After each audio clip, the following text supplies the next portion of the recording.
आज के प्रेस वार्ता में सभी पत्रकारगण का सर्वप्रथम पहले आभार धन्यवाद करते हैं। आज का प्रेस वार्ता का मुख्य उद्देश्य है कि कल ही के डेट में राहुल गांधी जी का एक बयान आया। उन्होंने कहा कि हमने नरेंद्र मोदी से संसद में कहा कि उन्हें जाति जनगणना कराने पड़ेगी। उन्होंने फिर कहा कि हमने कहा कि संविधान के माथे पर लगाकर फैसला करना होगा। हमारे दबाव में आकर नरेंद्र मोदी जी को जाति जनगणना की घोषणा करने पड़ी, जो कि ये बिल्कुल हास्य के पात्र हैं। सब कोई जानते हैं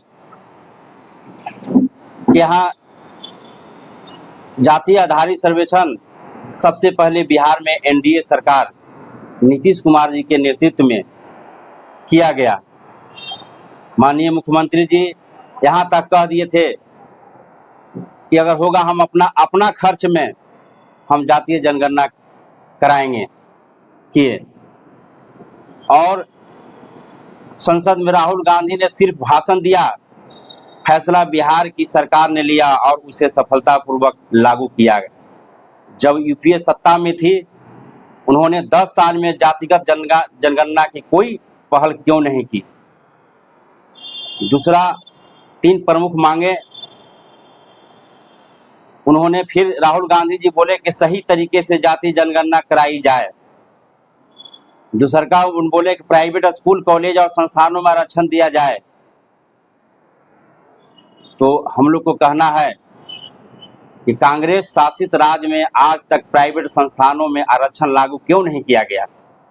बिहार में तकनीकी संस्थानों, मेडिकल कॉलेज और शिक्षण संस्थानों में ओबीसी, ईबीसी, एससी, एसटी के लिए पूर्ण आरक्षण की नीति पहले से लागू है। राहुल गांधी को इसके बारे में जानकारी नहीं है, जानबूझकर अनदेखी कर रहे हैं। मोदी सरकार ने ओबीसी कमीशन को संवैधानिक दर्जा, क्रीमी लेयर का सीमा बढ़ोतरी और ईबीएस आरक्षण लागू किया, जो 70 साल में पहली बार हुआ। और अब हम चाहेंगे हमारे प्रवक्ता जो है आपका और विशेष रूप से इसकी जानकारी देंगे। कानवली बताइए। और इस प्रेस वार्ता में उपस्थित प्रिंट मीडिया, इलेक्ट्रॉनिक मीडिया के साथीगण, जैसा कि विपक्ष के नेता राहुल गांधी ने देश में घूम घूम कर ढोल पीट रहे हैं कि तेलंगाना मॉडल पर ही जो है देश में जातीय जनगणना कराई जाए। तो सवाल ये खड़ी होती है कि तेलंगाना मॉडल की रिपोर्ट की पारदर्शिता क्या है। बिहार ने 215 पन्नों की रिपोर्ट सार्वजनिक की, जिसमें कोई भी देख सकता है, पढ़ सकता है और उस पर सवाल उठा सकता है। लेकिन तेलंगाना जातीय जनगणना की रिपोर्ट कहाँ है, उनकी रिपोर्ट कहाँ है, कितने पन्नों की है, क्या कोई उसका कवर पेज देख पाया है, रिपोर्ट का कोई सारांश या जातिवाद आंकड़ा सार्वजनिक हुआ है। अगर आंकड़े सार्वजनिक नहीं हुए तो पारदर्शिता कैसी। सर्वेक्षण की तैयारी को वैज्ञानिक प्रवृत्ति बिहार सरकार के सर्वेक्षण से पहले 214 जातियों की सूची जारी की, हर जाति का कोड दिया, एक अतिरिक्त कोड अन्य के लिए भी लिखा गया। इस कुल 215 जातियों का सर्वे हुआ। तेलंगाना में कौन सी जातियों शामिल थी, कोई सूची, कोई कोडिंग, कोई सिस्टम? अगर नहीं तो डेटा की प्राथमिकता कैसे मानी जाए। मुस्लिम समुदाय का वर्गीकरण, बिहार ने मुस्लिम समाज को भी वर्गीकृत किया, सामान्य, पिछड़ा, अति पिछड़ा, ईबीसी।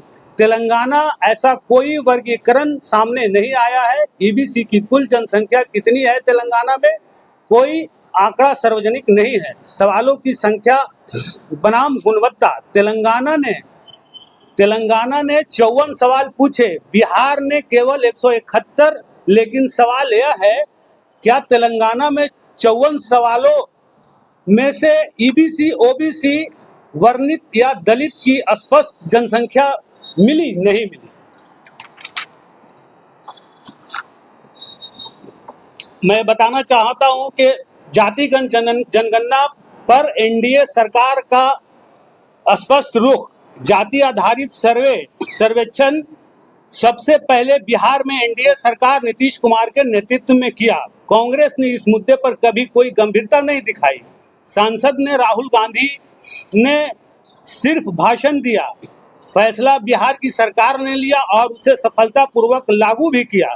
जब यूपीए की सत्ता थी तो उन्होंने 10 साल में जातिगत जनगणना की कोई भी पहल नहीं की। जिनके जात का कोई पता नहीं है वो जातीय जनगणना कराने का दम भर रहे हैं। अब मैं चाहूंगा कि जदयू अरवल मीडिया सेल के जिला अध्यक्ष नितेश पटेल जी अपनी बात को रखेंगे। बिहार पुलिस ने उन्हें नहीं रोकने की कोशिश की, लेकिन वो सफल नहीं हो पाए क्योंकि आपकी शक्ति मेरे पीछे है। प्रशासन ने रोका, फिर भी वो पीछे वाले रास्ते से मिलने पहुंच गए। जवाब पुलिस द्वारा रोकने की बात ड्रामा और झूठ है। अगर पुलिस ने रोका तो आप कैसे गए? यह पूरा बयान सिर्फ भावनात्मक ड्रामा है। पुलिस कानून के मुताबिक काम करती है, वीआईपी सुविधा देने के लिए नहीं। यह वही कांग्रेस है जिन्होंने आपातकाल में संविधान रौंदा, प्रेस पर ताला लगाया और विपक्ष नेताओं को जेल में डाला। आज लोकतंत्र की बात कर रहे हैं।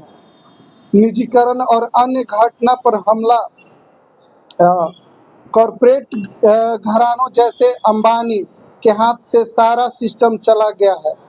कॉरपोरेट मनरेगा की सूची, सरकारी योजनाओं, संविधान, नौकरियां, सब पर 5 से 10% तबके का कब्जा है। देश के शिक्षा और मेडिकल सिस्टम में वंचित वर्गों का बाहर रखा गया है।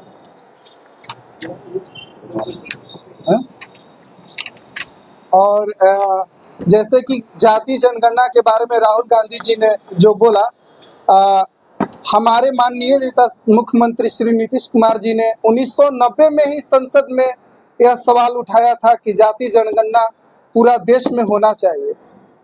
और उन्होंने जब विपक्ष में बीजेपी के साथ में थे तो अकेले अपना दम पर ही जाति जनगणना करवाया। उन्हीं का सारा श्रेय है। और कल आकर के राहुल गांधी जी ने जो बोला कि हमने दबाव डाला, तो नरेंद्र मोदी जी ने पूरा इंडिया में, पूरा देश में जाति जनगणना कराने की ऐलान करवाया।